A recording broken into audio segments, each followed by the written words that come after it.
இன்றைய செய்திகளை உங்களுக்கு வழங்குவோர் Kovai Amrita international institute of hotel management கல்லூரி. கோவை மாவட்ட காங்கிரஸ் கட்சி அலுவலகத்தில் அக்கட்சியின் தேர்தல் அறிக்கை தயாரிப்பு குழு உறுப்பினர் கண்ணன் மாவட்ட நிர்வாகிகள் மக்களிடம் கேட்டு பெற்ற கருத்துக்களை பெற்றுக்கொண்டார். இந்த கூட்டத்தில் செய்தியாளர்களுக்கு பேட்டியளித்த அவர், பலமுறை தேர்தல் அறிக்கை தயாரிப்பு குழு அமைக்கப்பட்டிருந்தாலும் கூட இந்த முறை தனித்துவமாக கார்த்திக் சிதம்பரம் இந்த குழுவிற்காக நியமிக்கப்பட்டுள்ளதாக குறிப்பிட்டார். எந்தெந்த வாக்குறுதிகளை நிறைவேற்ற முடியுமோ, எந்தெந்த தேவைகள் இருக்கிறதோ அவற்றையெல்லாம் கார்த்திக் சிதம்பரம் தலைமையில் கூட்டணி தலைவரிடம் வலியுறுத்தி நிறைவேற்ற பாடுபடுவோம் என தெரிவித்தார். தற்பொழுது உள்ள பல்வேறு இலவச திட்டங்கள் பொதுமக்களுக்கும் குறிப்பாக மகளிருக்கும் உதவிகரமாக இருப்பதாகவும், இனியும் பல்வேறு மகளிர் சார்ந்த விஷயங்கள் குறித்தான கோரிக்கைகள், ஆதிதிராவிடர் மக்களின் பட்டாக்கள் குறித்தான கோரிக்கைகளை நிறைவேற்ற வலியுறுத்துவோம் என தெரிவித்தார். மேலும் அரசுக்கு எதிரான சில செய்திகள் வரும்பொழுது தேவையான இடத்தில் திமுகவிற்கு எதிராக குரல் கொடுப்பதாகவும், திமுகவினர் பேசுகிறார்கள் என்பதற்காக நாங்கள் பேசாமல் இருப்பதில்லை, நாங்கள் அவர்களிடம் தனிப்பட்ட முறையில் எடுத்து கூறி வருவதாகவும் தெரிவித்தார். மத்திய அரசின் துணை என்பது நம்முடைய மாநில அரசுக்கு கிடைப்பதில்லை என்பது உண்மைதான். வருகின்ற காலத்தில் பாராளுமன்றத்தில் அதனை வலியுறுத்தி நம்முடைய மாநிலத்திற்கு அதனை பெற்றுத்தருவதற்கு முயற்சி செய்வோம் என தெரிவித்தார். வருகின்ற 30ஆம் தேதிக்குள் அனைத்து கருத்துகளையும் ஒன்றிணைத்து அதில் முக்கியமான கோரிக்கைகளை அச்சடித்து வீடு வீடாக கொடுக்க இருப்பதாகவும், மேலும் பல்வேறு கோரிக்கைகளை கார்த்திக் சிதம்பரம் தலைமையில் வலியுறுத்த இருப்பதாகவும் தெரிவித்தார். இன்று இரவிற்குள் அனைத்து மாவட்டங்களிலிருந்தும் கருத்துக்களை கொடுக்க வேண்டும். தேர்தல் அறிக்கை என்பது 30ஆம் தேதி வரலாம். திமுக தேர்தல் அறிக்கை வரும்பொழுது எங்களுடைய தேர்தல் அறிக்கையும் வெளிவரும் என தெரிவித்தார். தற்பொழுது பல்வேறு இளைஞர்களும் இலவசங்கள் வேண்டாம் என்று கூறி வருவது தொடர்பான கேள்விக்கு, இலவசங்கள் என்பது ஒரு சில மேல்தட்டுக்காரர்களுக்கு சாதாரணமாக இருக்கலாம். ஆனால் கீழ்த்தட்டு மக்கள் ஒவ்வொருவருக்கும் அந்த திட்டங்கள் சென்றடையும் பொழுது அது மிகவும் பயனுள்ளதாக உள்ளது. அந்த இலவசங்கள் எந்த அளவுக்கு பயனுள்ளதாக அமைகிறது என்று கீழ்த்தட்டு மக்களுக்குத்தான் தெரியும் என கூறிய அவர், இவ்வாறே இலவசங்கள் வேண்டாம் என்று கூறுவதெல்லாம் அரசியலுக்காக சொல்லப்படக்கூடிய கருத்துதான் என தெரிவித்தார். மதிப்பிற்கும் மரியாதைக்கும் உரிய எனது இனிய நண்பர், கோவை வடக்கு மாவட்ட காங்கிரஸ் கமிட்டியினுடைய தலைவர் ரங்கராஜன் அவர்களே, மாவட்ட இளைஞர் காங்கிரஸ் தலைவர் அவர்களே, மற்றும் இங்கே கூடியிருக்கும் மாவட்ட காங்கிரஸ் கமிட்டி நிர்வாகிகளே, மாமன்ற உறுப்பினர்களே, அனைவருக்கும் எனது முதற்கண் வணக்கத்தை தெரிவித்துக் கொண்டு இந்த பேச்சை துவங்குகிறேன். கருத்து கேட்பு கூட்டம் இது காங்கிரஸ் நிர்வாகிகளுக்கான கூட்டம் அல்ல. இருந்தாலும் நமது நண்பர்கள் காங்கிரஸ் கட்சியினர் முக்கியம் எல்லாருமே எனக்கு வேண்டப்பட்டவர்கள், எனது நண்பர்கள். அவர்கள்தான் இந்த கூட்டத்தையும் ஏற்பாடு செய்ய முடியும், எங்கள் கட்சி நண்பர்கள். இதற்கு பிறகு பொதுமக்களிடம் கருத்து கேட்க உள்ளோம். பல துறை சம்பந்தப்பட்டவர்கள் மாவட்ட தலைவர்கள் அவர்களுடைய வேண்டுகோளுக்கு இணங்க வந்திருக்கிறார்கள். எல்லோரையும் சந்திக்க இருக்கிறோம். அதற்கு முன்னால் பத்திரிகை நண்பர்கள் வந்திருப்பதால் உங்களுடைய சந்திப்பை முடித்துக்கொள்ள இருக்கிறோம். மிக்க நன்றி. இந்த முறை அகில இந்திய காங்கிரஸ் கமிட்டியிலிருந்து பலமுறை பல தேர்தல்களாக மேனிஃபெஸ்டோ கமிட்டி, தேர்தல் வாக்குறுதி தயாரிப்பு குழு அமைக்கப்பட்டிருந்தாலும் கூட இந்த முறை அதற்கு தனித்துவமாக நாடாளுமன்ற உறுப்பினர் கார்த்திக் சிதம்பரம் எம்பி அவர்கள் நியமிக்கப்பட்டிருக்கிறார்கள். அவரை பற்றி உங்களுக்கு எல்லோருக்கும் தெரியும். சொன்னதை செய்யக்கூடியவர், வித்தியாசமாக பேசக்கூடியவர், விரைவாக செயல்படக்கூடியவர். நமது தமிழக முதல்வர் ஸ்டாலின் அவர்களிடம், நமது கூட்டணிகளிடமும் மிகுந்த நெருக்கம் உள்ளவர். ஆகவே பல சமயம் இருந்ததைப் போல அல்லாமல் அவருடைய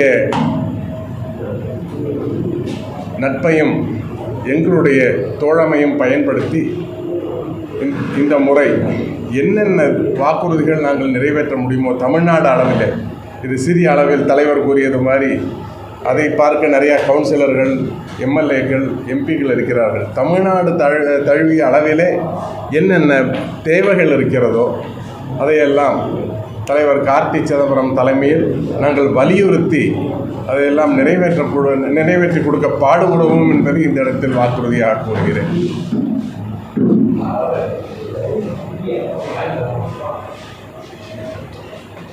இதில் தீவிரமாக தேர்தல் வாக்குறுதி தயாரிப்பு குழுவிலே தொடர்ந்து கூட்டங்களை நடத்தி கொண்டிருக்கிறார் தலைவர் கார்த்தி சிதம்பரம். 2 நாளுக்கு ஒரு முறை கூட்டத்தை கூட்டுகிறார். என்னென்ன தகவல்கள் வேண்டுமோ உடனடியாக அவரை போய் சேர வேண்டும். அதை அகில இந்திய காங்கிரஸ் கமிட்டி நிர்வாகிகளுக்கும் உடனடியாக தெரிவித்துக் கொண்டிருக்கிறார். முறைப்படி எல்லாம் நடந்து கொண்டிருக்கிறது. இப்பொழுது எல்லோரையும் கருத்து கேட்டு முக்கியமான கோரிக்கைகளை எடுத்து இந்த நமது கூட்டணி திமுக முதல்வரிடம் அரசிடம் கொடுத்து எங்கள் கூட்டணி முதல்வரிடம் கொடுத்து எல்லா கோரிக்கையும் நிறைவேற்ற இந்த 5 ஆண்டு காலம் தொடர்ந்து பாடுபடுவோம் என்பதை இங்கே உறுதியாக கோரிக்கொள்கிறேன்.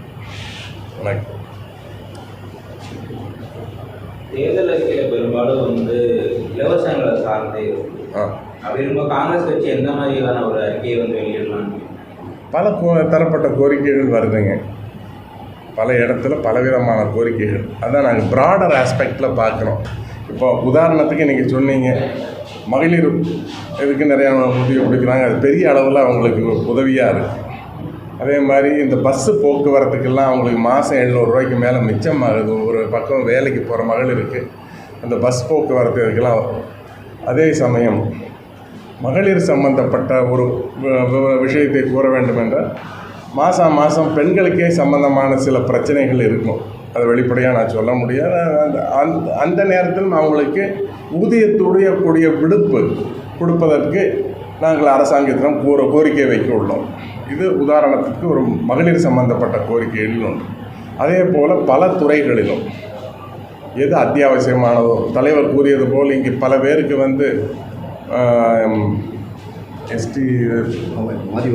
ஆதிவாசி மக்களுக்கு கண்டிஷன் பட்டாவை கொடுத்துவிட்டு செட்டில்மெண்ட் பட்டா கொடுக்காமல் நிரந்தர பட்டா கொடுக்காமல் இருக்கிறார்கள். நிறைய பேர் தவித்து கொண்டிருக்கிறார்கள். அதையெல்லாம் வலியுறுத்தி அது ஒரு முக்கியமான கோரிக்கை. தலைவர் வைத்த கோரிக்கைகளில் நமது மாவட்ட தலைவர் கூறிய விஷயங்களே அது ஒரு முக்கியமான ஒரு விஷயம். அது ஒன்று நிறைவேற்ற உள்ளோம். எல்லோருக்கும் இந்த மீண்டும் நமது திமுக அரசு அமைந்தவுடன் காங்கிரஸ் கூட்டணி திமுக அரசு அமைந்தவுடன் அதை வலியுறுத்தி அதற்கு முக்கியத்துவம் கொடுக்க உள்ளோம். அதே மாதிரி இப்பொழுது கோடை விடுமுறை வர இருக்கிறது. நம்ம கோயம்புத்தூரில் மொத்தம் மெயினாக 3 road, Trichy road, Avanashi road, Mettupalayam road. இந்த மேட்டுப்பாளையம் ரோடை விரிவாக்கி பல மேம்பாலங்கள் அமைப்பதற்கும் கோரிக்கை வைக்க உள்ளோம். ஏனென்றால் கடுமையான போக்குவரத்து நெரிசல் அதையெல்லாம் குறைப்பதற்கு நாங்கள் கோரிக்கை வைக்க உள்ளோம். இதுபோல் பல விஷயங்கள் இருக்கிறது ஐயா. இப்போ ஆட்சியில் இருக்கிறீங்க, அதிகாரத்தில் பங்குல நீங்கள் சொன்ன எப்படி இம்ப்ளிமெண்டேஷன் ஆகும்? அதான் சொல்கிறேன். இது காங்கிரஸை நாங்களும் நெருங்கிய நண்பர்கள்ங்கிறது எல்லாத்துக்குமே உங்களுக்கு இந்த மறுபடியும் கூட்டணி அமைஞ்சதிலிருந்து நல்லாவே புரிஞ்சுட்டீங்க. பல பேர் பல ஹேஷியங்கள் பல கருத்துக்களை பத்திரிகை வாயிலாக கூறிக்கொண்டிருந்தாலும் நாங்கள் திமுகவும் நாங்களும் இணைபிரியா நண்பர்கள் சகோதரர்கள் என்பதை புரிந்து கொண்டிருப்பீர்கள். அந்த அடிப்படையிலே அவர்களை வேண்டுகோள் விடுத்துத்தான் இந்த கோரிக்கைகளை நிறைவேற்றி கொடுக்க உள்ளோம். அரசுக்கு எதிரான ஒரு செய்தி வரும்போது காங்கிரஸ் குரலே கொடுக்கிறது. தேவையான இடத்தில் குரல் கொடுத்து கொண்டு தான் இருக்கிறோம். குறிப்பாக சொல்ல வேண்டியதில்லை. நிறைய பிரச்சனை என்ன, திமுக பேசுகிறதுக்கெல்லாம் நாங்கள் பேசாமல் இருக்கிறதில்ல. அவங்கள்ட்ட எடுத்து சொல்லிட்டு தான் இருக்கோம் தனிப்பட்ட முறை.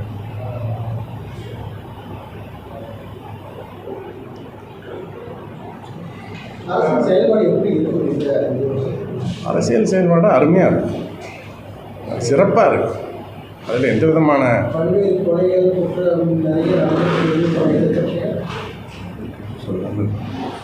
நிறைய இடத்துல எந்த கவர்மெண்ட் இருக்கும்போது நடக்காது இருந்தது. அவங்களுடைய பப்ளிக் சேஃப்டிக்கு அவங்களும் ஒரு முக்கியமான காரணம். அவங்களுடைய சேஃப்டி அவங்க பார்த்துக்கணும்.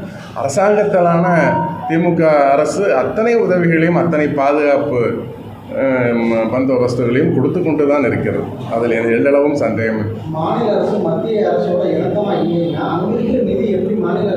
அது ஒரு கடினமான கேள்விதான். வருவதில்லை. மத்திய அரசினுடைய சப்போர்ட் திமுக அரசுக்கு நமது மாநில அரசுக்கு கிடைப்பதில்லை. அது உண்மைதான். இந்த வரக்கூடிய காலகட்டங்களில் அதையும் வலியுறுத்தி பாராளுமன்றத்திலையும் வலியுறுத்தி நாங்கள் அனைவரும் அதை நமது தமிழ்நாடு அரசுக்காக பெற்றுக் கொடுப்பதற்கு கண்டிப்பாக முயற்சி செய்வோம். இதுவரைக்கும் தேர்தல் தயாரிப்பு கேட்டுக்கொள்ளலாம். எவ்வளவு முடிஞ்சிருக்கு?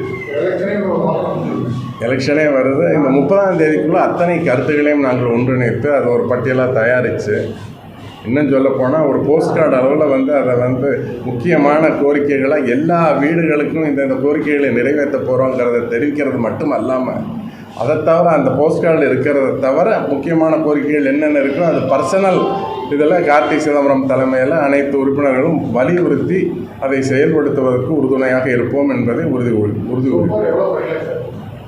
இப்போ தான் இந்த 3 நாளாக தான் மீட்டிங்ஸ் எல்லாம் நடந்துகிட்ருக்கு ஒவ்வொரு மாவட்டத்துலேயும். இப்போது என்ன இங்கே கோவை மாவட்டத்துக்கு போக சொல்லியிருக்காங்க. இனி அடுத்தது இன்று மதியம் ஒரு 4 மணி 5 மணி ஆகவே திருப்பூர் 3 மாவட்டங்களும் சேர்ந்து திருப்பூரிலே ஒரே இடத்துல மாநகர் மாவட்ட தலைமையகத்தில் கூட்டம் நடக்க இருக்கிறது.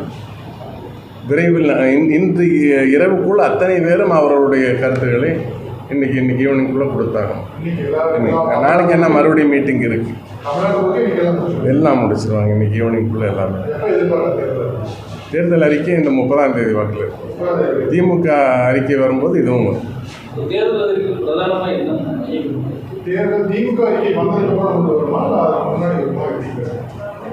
திமுக அறிக்கையோடு சேர்ந்து வரும்.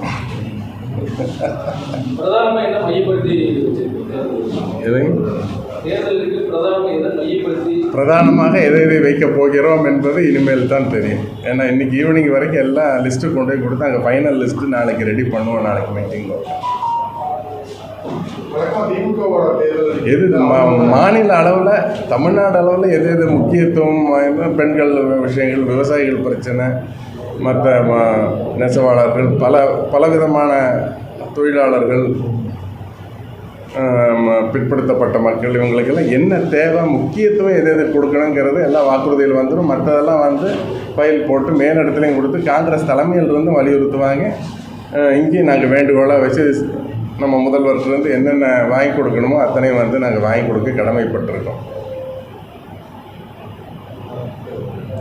இளைய சமுதாயத்தினர்கிட்ட இலவசங்கள் வேணாங்கிறது அவங்களுடைய ஒரு பார்வையாகவே யங்ஸ்டர்ஸ்க்கு. அப்படின்னா யங்ஸ்டர்ஸ்க்கு நீங்கள் எந்த மாதிரியான யங்ஸ்டர்ஸ் எத்தனை பேர் சொல்கிறாங்கன்னு எனக்கு சொல்லுங்கள். அது நீங்கள்